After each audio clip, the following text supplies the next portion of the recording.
Hi friends, ఇవాళ కందిపప్పుతో బోటి దాల్చా. కందిపప్పుతో బోటి దాల్చా అంటే వెనకట పెళ్ళిళ్ళల్లో కొంచెం మటన్ అంటే కూర కొద్దిగా వేసి మిగతాదంతా దాల్చిన వత్తురు అంటే బోటితో దాల్చా చేస్తారు. కందిపప్పు వేసి చింతపండు వేసి చెప్తారు, వస్తుంటుంది. మీరు కూడా ఖచ్చితంగా ట్రై అయ్యేది.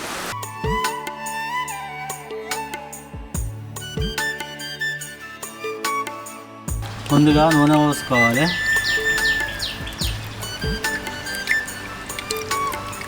నాలుగైదు లవంగాలు వేసుకోవాలి. కొంచెం దాల్చిన చెక్క వేసుకోవాలి. 4 ఇలాచీలు వేసుకోవాలి. కొద్దిగా బిర్యానీ ఆకు, కొద్దిగా పువ్వు వేసుకోవాలి.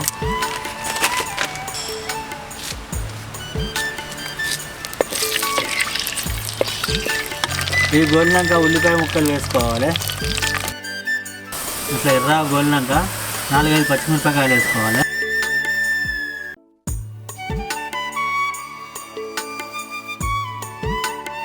అల్లం వెల్లుల్లి పేస్ట్ వేసుకోవాలి, ఫ్రెష్గా దంచుకున్నది. నూనెలో అల్లం వెల్లుల్లి పేస్ట్ పడగానే కమ్మగా వాసన వస్తుంది. కొంచెం కళ్యమాకు వేసుకోవాలి.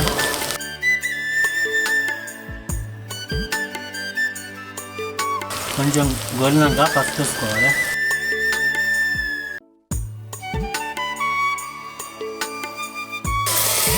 ముందుగా అలా ఉడకబెట్టుకున్న బోటిని వేసుకొని కొంచెం నూనెలో వేయించుకోవాలి.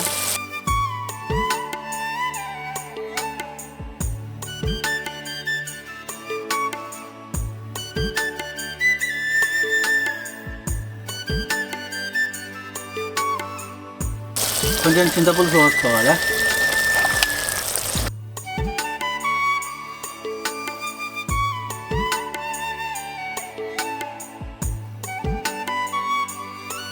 సరిపడా కారం వేసుకోవాలి. ఎంత అవసరం ఉంటే అంత కారం వేసుకోవాలి.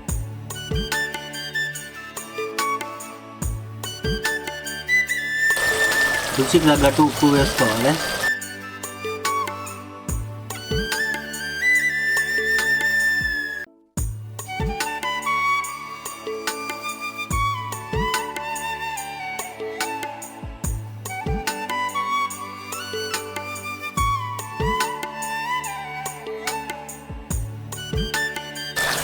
కొంచెం కారం ఉడికేంత వరకు నూనెలో ఉడికించుకోవాలి. మంచిగా కారం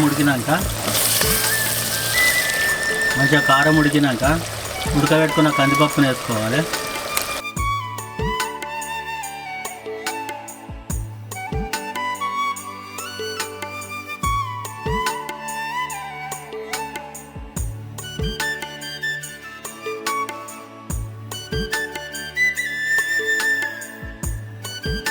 సరిపడా నీళ్ళు పోసుకొని పప్పుచారు లెక్క అయ్యేంత వరకు మంచిగా ఉడికించుకోవాలి. అంటే వాటి లూజ్ కాకుండా ఇటు పల్సా కాకుండా మీడియంగా మంచిగా మరిగించుకోవాలి. ఇట్లా మంచిగా మరిగినాక ధనియాల పొడి వేసుకోవాలి.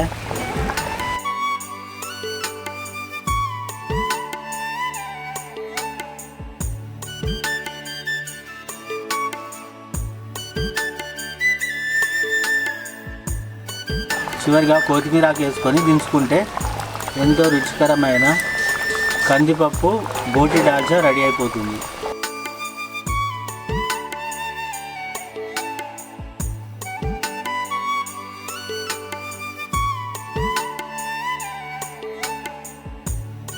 అది చూసిరా, పొయ్యి మీదకి వెళ్ళి దించినా కూడా ఎట్లా మరుగుతుందో.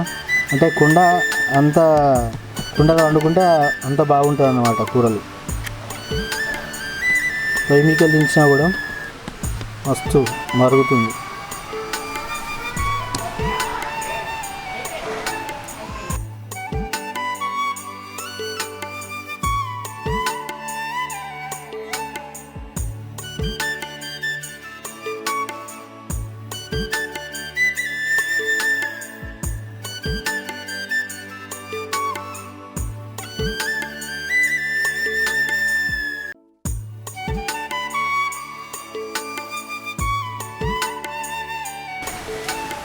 అబ్బా, కమ్మ వాసనతో చూసిరు కదా, కందిపప్పుతోటి బోటి దాల్చా. మీరు కూడా చేసుకొని కమ్మ ఉంటుంది. అది కట్టెల పొయ్యి మీద మట్టి కుండలో తిని చూస్తా.